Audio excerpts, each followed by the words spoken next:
Hello everyone, আসসালামু আলাইকুম। This is me Tasnim and welcome back to my YouTube channel. তো আজকে আমি বাংলা তাজমহলে যাচ্ছি। তো আজকে তাজমহলে যে আমরা কি দেখতে পেলাম, কি করলাম, সব কিছু আপনাদের সাথে আজকে শেয়ার করব এবং তাজমহলের সৌন্দর্যকে তুলে ধরার চেষ্টা করব। আজকের ওয়েদারটাও অনেক বেশি সুন্দর ছিল। ঢাকা থেকে আমাদের তাজমহলে পৌঁছাতে 1.5 ঘন্টা সময় লেগেছিল।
আমরা কিন্তু এখন তাজমহলের ভেতরে প্রবেশ করছি।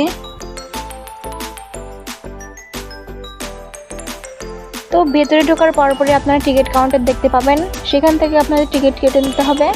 দেখুন গাইস, শাহজাহান আর মমতাজ। গাইস, তাজমহল দেখে আমার অনেক বেশি ভালো লাগলো। মাশাআল্লাহ, এটা দেখতে অনেক বেশি সুন্দর ছিল।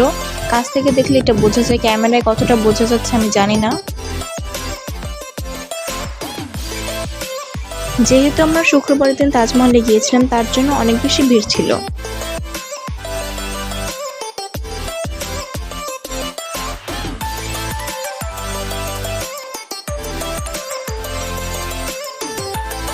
গাইস, এইবার আমরা তাজমহলের উপর উঠে দেখব।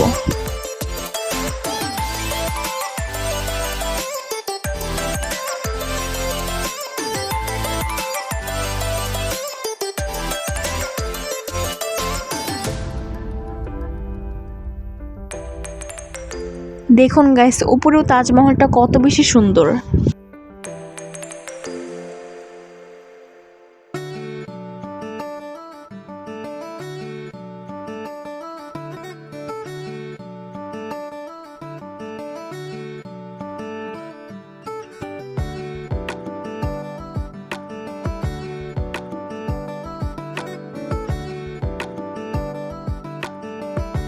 এটা কিন্তু একদম উপর থেকে তাজমহলের নিচের দৃশ্যটা।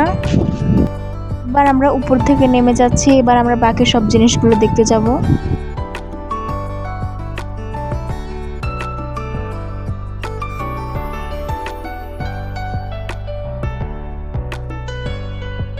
গাইস, আমি তাজমহলটা বারবার ভিডিও করে নিয়েছিলাম, কারণ আমরা এখনই পিরামিড দেখতে যাব। আর পিরামিড দেখতে গেলে কিন্তু আমরা তাজমহল এসে দেখতে পারবো না, ঢুকতেই পারবো না, ভিতরে ঢুকতে দেবে না।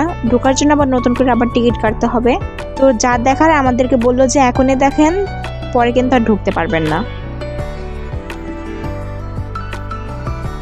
দেখুন গাইস, এই যে এটার মধ্যে ঢুকলে কিন্তু আর এই তাজমহল ঘুরে দেখা যাবে না। দেখুন, এই যে এই দুজন হচ্ছে পিরামিডের ভিতরে ঢুকতে নিয়েছিল। তখন তাদেরকে বলেছিল যে আপনাদের কি তাজমহল দেখা শেষ? তখন তারা বলেছিল যে না, আমাদের এখনো শেষ হয়নি।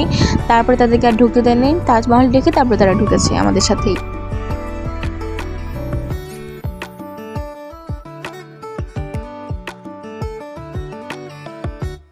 গাইস, এবার আমরা পিরামিডের ভিতরে প্রবেশ করছি। তাজমহল আমাদের দেখা কিন্তু শেষ।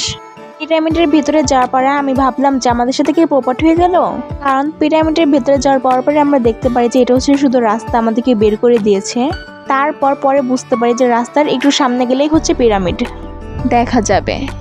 দেখুন গাইস, এখানে দোকানগুলোতে কিন্তু অনেক সুন্দর সুন্দর জিনিসপত্র ছিল। তো গাইস, আমরা এখন পিরামিডের ভেতরে প্রবেশ করছি।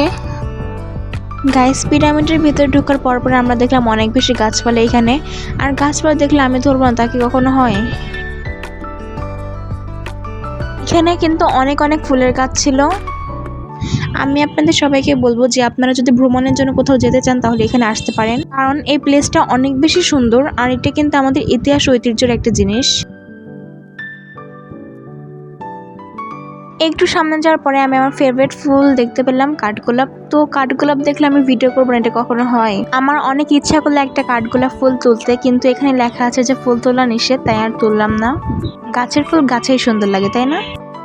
এখানে শুধু চারিদিকে ফুল আর ফুল।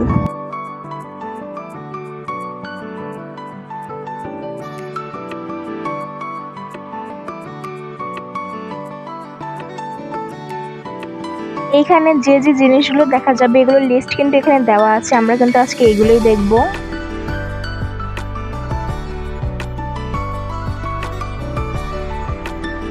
এখন আমরা দেখব বেহুলা ও লক্ষিন্দারকে।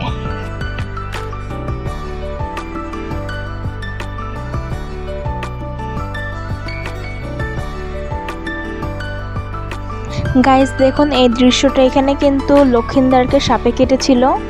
দেখুন পাশেই সাপ রয়েছে আর বেহুলা কান্না করছে। আমি কিন্তু বেহুলা লক্ষিন্দারের ইতিহাস সম্পর্কে এতটা জানি না, আমার আম্মুর কাছে একটু শুনেছি।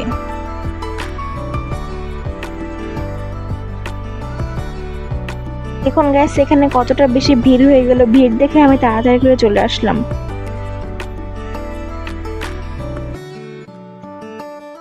এখন আমরা মনসা মঙ্গল দেখব। এই জায়গাটাতে কিন্তু বেহুলা লক্ষিন্দারকে পানির ভেলায় না, পানিতে বাঁশের ভেলায় করে ভাসিয়ে দিয়েছিল। সাথে কিন্তু সে নিজেও গিয়েছিল। সে সাপদের রানীর কাছে প্রার্থনা করেছিল যে লক্ষিন্দারের শরীর থেকে সব বিষ নিয়ে নেওয়ার জন্য। আমি যতটুকু জানি ততটুকুই বলতেছি আপনাদের। তারপরে মনসা লক্ষিন্দারের শরীর থেকে সব বিষ তুলে নিয়েছিল, তারপর লক্ষিন্দার সুস্থ হয়ে গেছিল। এই মনসা বলার সময় আমাদের স্কুলের বিজ্ঞান মিসের কথা মনে পড়ছে, তার নাম কিন্তু মনীষা। আর এটা দেখুন এখানে কিন্তু একটা হিন্দু বাড়ি, মুসলিম বাড়ি, খ্রিস্টান বাড়ি, বৌদ্ধ বাড়ি। দেখুন এই যে আবার প্রথমে এটা হচ্ছে মুসলমান বাড়ি, তারপর একটা হিন্দু বাড়ি, তারপর এটা হচ্ছে বৌদ্ধ বাড়ি, আর তারপর এটা হচ্ছে খ্রিস্টান বাড়ি। আর এইটা হচ্ছে গাজীপুর ভাওয়াল রাজার বাড়ি।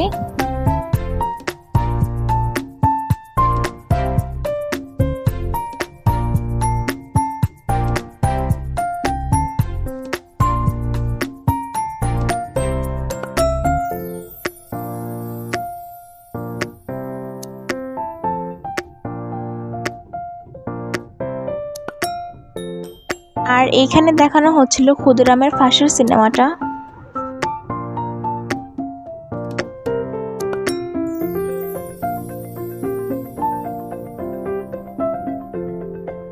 এইখানে কিন্তু অনেক অনেক জিনিসপত্র ছিল।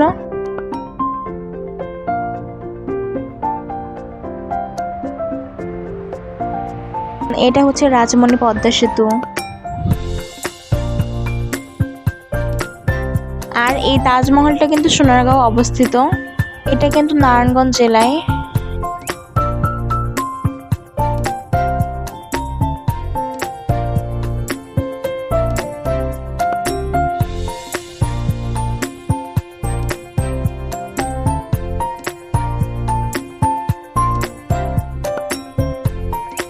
গাইস এইবার আমরা সব থেকে ভয়ঙ্কর জিনিস পিরামিডে ঢুকবো। পিরামিডে ঢোকার সময় কিন্তু আমি দেখতে পেয়েছিলাম যে একটা মহিলা বের হচ্ছিল কান্না করতে করতে। ওইটা দেখে আমার আরো বেশি ভয় লেগেছিল। ঢোকার সময় এটা দেখছিলাম, তো আমরা এখন ঢুকছি। এই পিরামিডের ভিতরে অনেক অন্ধকার ছিল, আর এখানে কিন্তু অনেক পানি ছিল। আমরা কিন্তু ইটের উপর দিয়ে যাচ্ছিলাম, ইট দেওয়া ছিল এখান দিয়ে। এই পিরামিডের ভিডিওটা অত বেশি স্পষ্ট নাও আসতে পারে, বিকজ এই ভিডিওটা করে একটু খারাপ হয়েছে আমাদের, কারণ এটা অনেক বেশি সাবধানে ভিডিওটা করেছে। কারণ আমরা শুধু ভয় পাচ্ছিলাম যে কখন না জানি মোবাইলটা হাত থেকে পড়ে যায়, কারণ এখানে অনেক বেশি অন্ধকার ছিল, কিছুই দেখা যাচ্ছিল না। আমরা অন্য মোবাইল দিয়ে লাইট চালু করে রেখেছিলাম ভিডিও করার জন্য।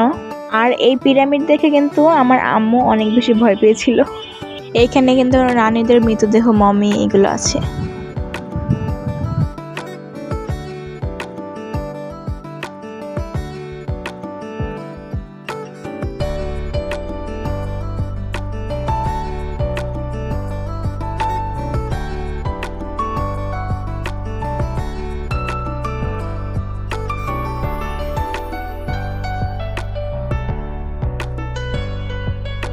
এইখানে কিন্তু রাজা রানীদের পোশাকও আছে, রাজা রানীদের গয়না অলংকার এগুলো কিন্তু আছে।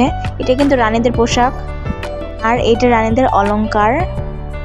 আমি একটা জিনিসই বুঝতে পারলাম না যে রানীদের অলংকারের জায়গায় কম্প্যাক্ট পাউডার কিসের জন্য ছিল। আগেরকার যুগে কি রানীরাও কম্প্যাক্ট পাউডার ইউজ করেছে?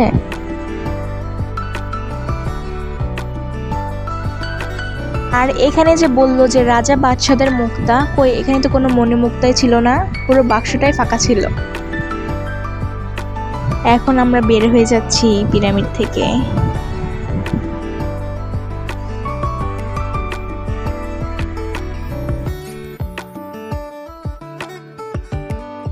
দেখুন গাইস, ক্ষুদিরামের ফাঁসির দৃশ্যটা এখানে বানানো হয়েছে। এখানে কিন্তু ছবি তোলার জন্য অনেক সুন্দর সুন্দর প্লেস ছিল।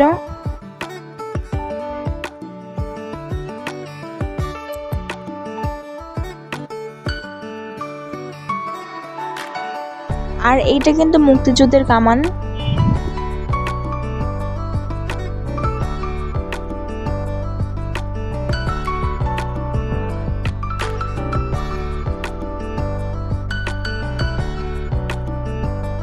এইগুলো কিন্তু সব প্রজেক্টর। দেখুন গাইস, রঙিন মাছের মেলা, এখানে কিন্তু ইউটিউব চ্যানেল সেন্টার লেখা ছিল। এখানে নানা রঙের অনেক সুন্দর সুন্দর মাছ ছিল, চারিপাশেই মাছ ছিল শুধু। মাছগুলো দেখতে অনেক বেশি সুন্দর লাগছিল মাশাআল্লাহ।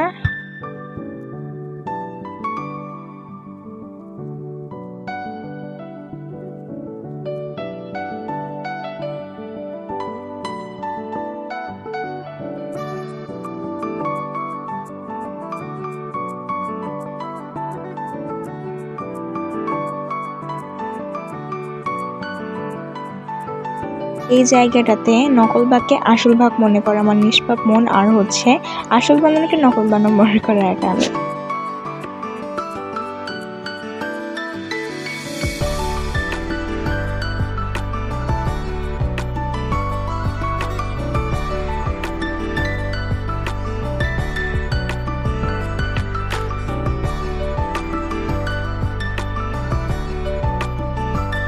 এই জায়গায় বানরটাকে যখন সবাই খাবার দিয়েছিল তখন কিন্তু এই বানরটা খাবার খাচ্ছিল, আর যখনই হচ্ছে একজন টিস্যু দিয়েছে আর তখন টিস্যুটা এমনি ফেলে দিছে। কতটা বেশি চালাক এটাই পরীক্ষা করলো এই লোকগুলো।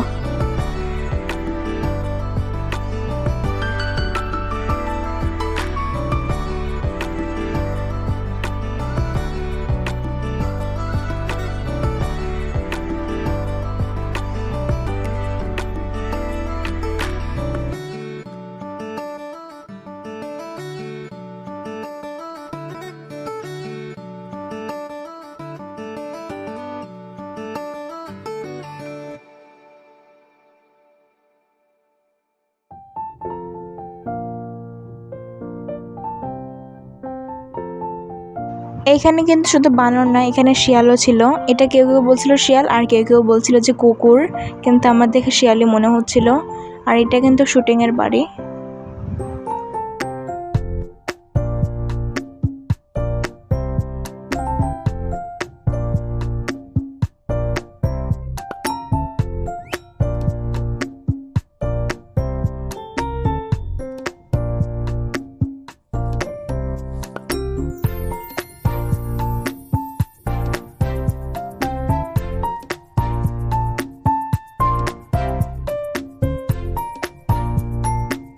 আমরা আবার ক্ষুদিরামের ফাঁসির সিনেমাটা দেখতে চলে আসলাম।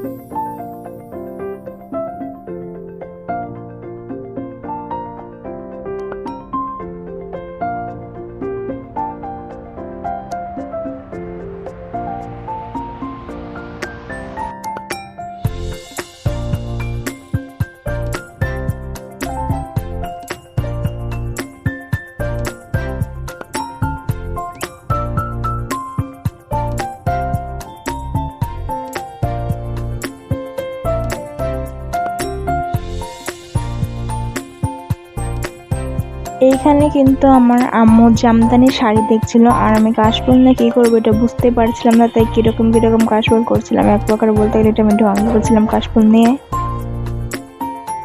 গাইস, এটা কিন্তু আমার চাচাতো বোন, এখন কিন্তু আমরা বাসায় যেতে যেতে আমাদের অনেক বেশি রাত হয়ে গেছিল। তো কাছে আমার আজকের ভিডিওটি আপনার কাছে কেমন লাগলো অবশ্যই বলুন। ভালো লাগলে লাইক কমেন্ট শেয়ার সাবস্ক্রাইব অবশ্যই করবেন। আল্লাহ হাফেজ।